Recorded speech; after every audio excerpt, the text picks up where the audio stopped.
para sa araw na to, ang pagkain lang ang ramen. Ramen.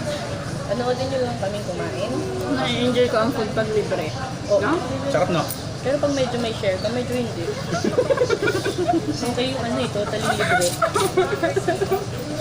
Buti na lang wala akong dalang wallet doon.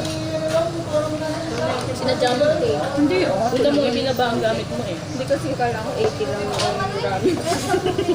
Ay, 300 pera niya. Kaya mo, may sukong pa. Kung kayang ramen yung makakain mo. Sige, ako ang ice cream mamaya. May nisan ha. Marami. Yun guys, after ramen, magpapa, ice cream daw si Vanessa. Mag-share! Ako ice cream, mura-mura. Mura. Alam mo yung mga effects? Ako na lang din. Starbucks na. Nagpa-ramen silang dalawa. Ako ice cream, may tig to 20 sa taas. Ano ba yan? Hindi man lang tirik. Ano? Ngayon? Yan na, magkano ba yun? Magkano yun? Alam, Yung ice cream sa taas. mahal. Uy, may 20 dun yun. Kung ito?